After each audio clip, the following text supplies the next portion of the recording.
in Malmö. Wie geht's heute? Danke, sehr gut, danke. Ja, danke. Wunderschön. Your rehearsal. Good point. Your rehearsal today. Tell us about it. What was it like? Sorry about that. The rehearsal went really well, and I'm really relaxed about it now because rehearsals are quite nerve-wracking. You never know how it's going to go, and I've had a few problems with my voice these past 2 days just because it's a really normal thing that when you speak a lot and you sing a lot, you rehearse a lot, that it just leaves its mark. And no, I was very, very happy with the rehearsal, and it was really nice to have you guys there because even though it's not a full audience, it really does help to give you that feeling that there are going to be people watching. And for me personally, it does give me energy and make me enjoy the performance far more. What would you like to, if anything, what would you like to improve until Saturday?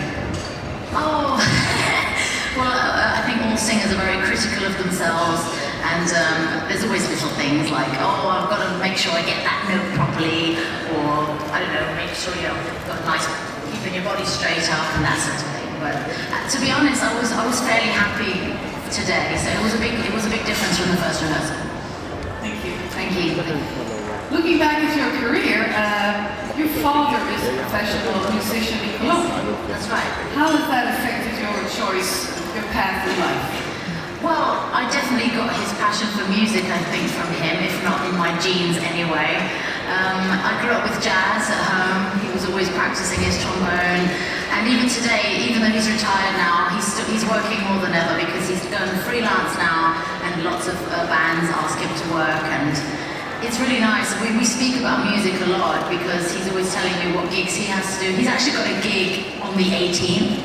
So he won't be able to be here. So he's not going to be here. He's not going to be here. I know, it's quite funny. But so I'll be wishing him luck and he'll be wishing me luck. No, but obviously, yeah, we're a very musical household. We always were. And it's just nice when you're not a child anymore, that you grow up and you start your own career and then you can talk to each other like adults. And the thing I tend to say is, oh, Dad, you know what it's like. And that's really nice. That must be lovely to have that relationship. It's really nice. I have a fantastic relationship with my family anyway. Terrific. Questions now from the audience? The gentleman over here in the white t-shirt, please. Cascada, JP from Radio International in the Netherlands. I would like to know how you were approached by German television to take part in the national final. It was actually also.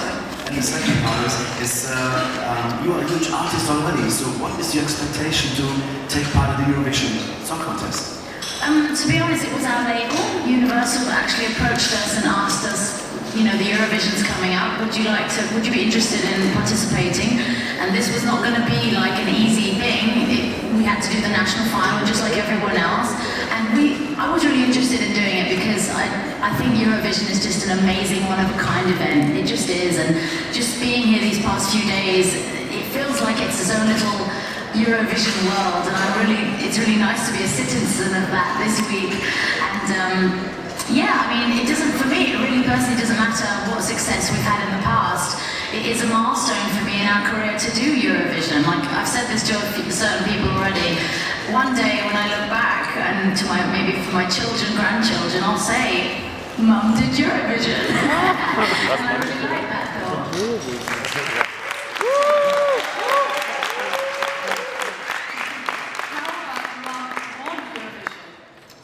How about Mom won the Eurovision? Oh, we'll see about that. Gentlemen, the black t-shirt. It's Martijn from the Eurovision Artists in the Netherlands. Hi. I was looking at the screen this morning and I wondered, you are a three-man band. Where are the other guys? They're shy.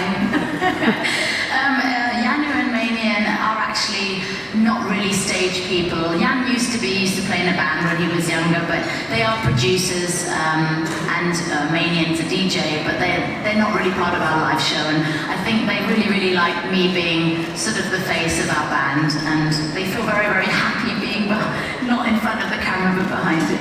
But you don't mind, obviously. No, I mean, I'd love, the more the merrier. It's always nice to have lots of people supporting you on stage, but I'm really happy I have my girls who are doing backings, and yeah, I'll just have to live with that. But it's really fine for both of us.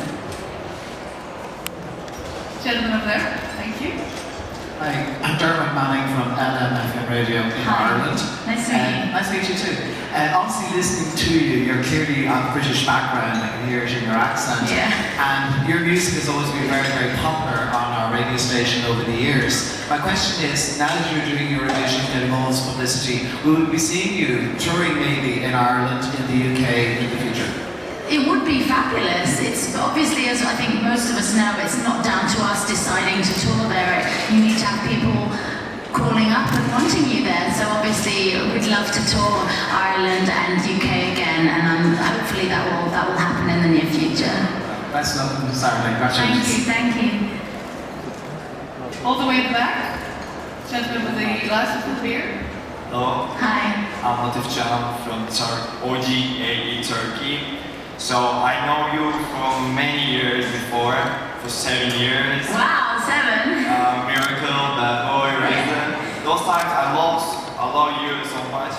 And I want to learn, you want to be in the contest or someone invites you and you prepare the song before and listen and go to the contest or after the think I prepare the song and go to contest. Right, I think I understood what you mean.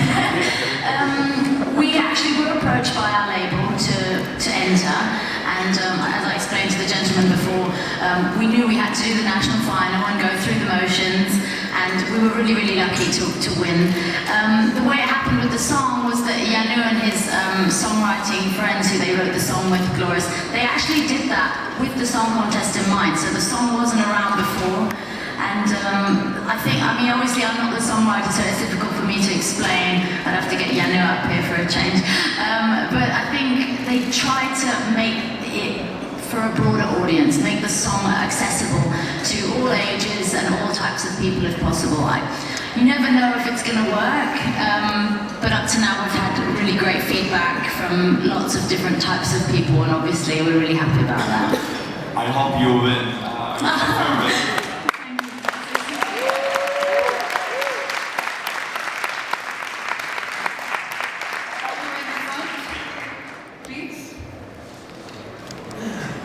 Hi, I'm Simon from Eurovision Song Festival. It's amazing that representative of Germany sounds so British. I'd like to ask where the name Cascada is from and why, and what do you think about bringing Eurovision back to Germany? Oh, slowly. The name is actually, as lots of people from, say, Spain, etc., Cascada means waterfall in Spanish. And it was never meant to be my artist name. It's quite funny. It actually started as a project name, and I was the studio singer at the beginning, so I was very unimportant. And after a while, this project turned into something that was real, and we could go on stage. And so, funny enough, people tended to call me Cascada, but Cascada is actually the project name, and now it's like a band name. And I always say I'm Natalie from Cascada, so. Oh, I know the next question, but we're not sure about that yet. We'll have to wait until Saturday. I think, every country and every contestant is so hopeful, and we're all going to give 150% on Saturday, and we just have to wait and see. For me, it's something, you just don't know what's going to happen. You don't know what the people are going to vote for. You don't know what the people like. You don't know whether things are going to go wrong. So let's just all hope for the best and, cross our fingers. Do you have any fears?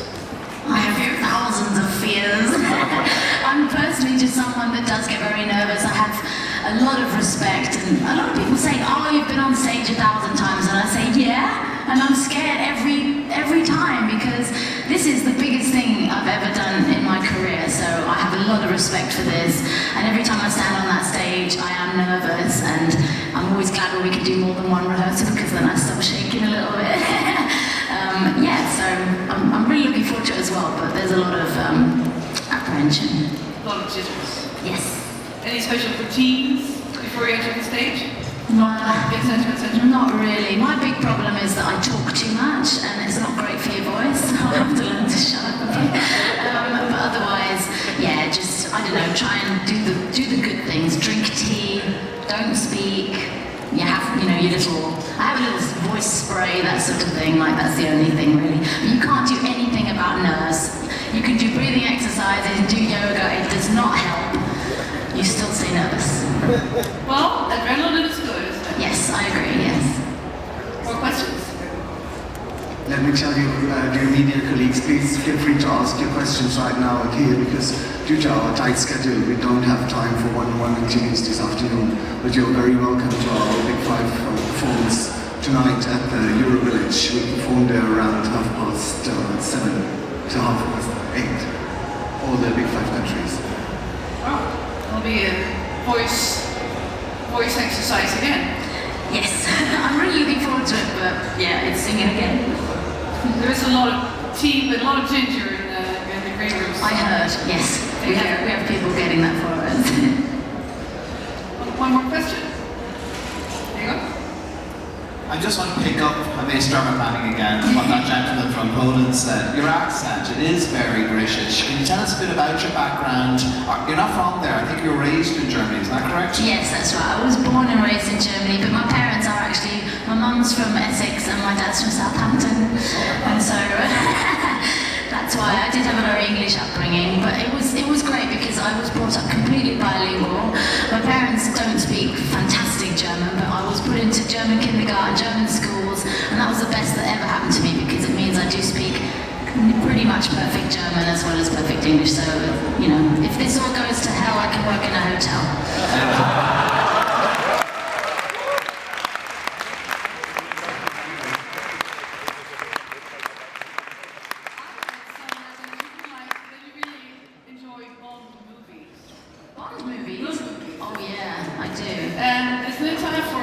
Female Bond? How would that be for you? Or like a Lara Croft Bond? Yeah. Well, I'd love to take that role, yeah.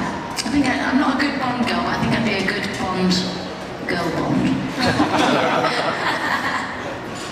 Any more questions from the audience? This one over here, please.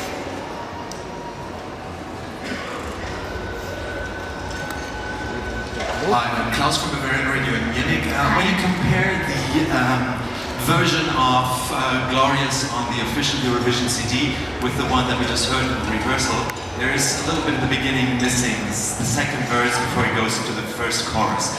Why did it come to that change?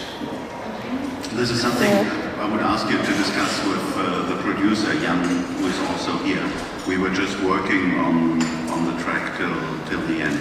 Because, I mean, you were talking about Cascada was approached for the German pre-selection.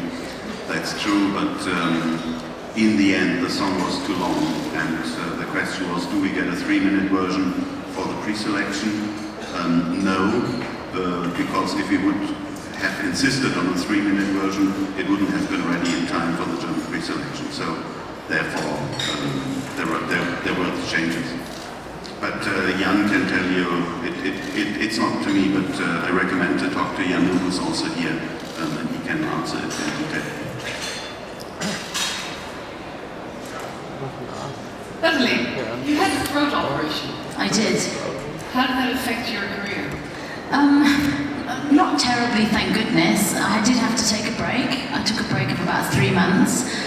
For me personally, it was quite tough, but I don't want to whine about it because a lot of singers have to go through this operation because if you work a lot and you sing so much, your voice just it just breaks a little bit, and that was the case with me. We had some phases of a few years where I was doing 3 or 4 gigs per night, and that sort of thing is just not great for your voice. We had this intern joke that the next day I sounded like a guy because my voice was so hoarse the next day. But that's actually not a great voice, it's a broken voice, and it just came to a point where I wasn't singing the way I really needed to, and obviously every time I go on stage I want to give the audience everything I can, like 150%, and if you go on stage and you can't hit those high notes because your voice is saying, I quit, then you have to do something about it, and in this case, I had to go and have this operation. And it ended with, after the operation, this is what happens, you're not allowed to speak for 10 days. Wow. And you're getting to know me now, you can imagine how difficult that was.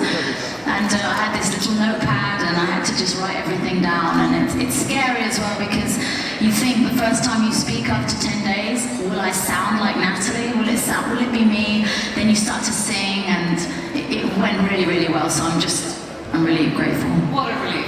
Yes. It's now time for the ballot roll. To see what part of the final you'll be singing, Natalie. Oh, wow, yeah. First half or second half? Just go for the lucky middle, eh? Please hold it up to the camera. First half. First half.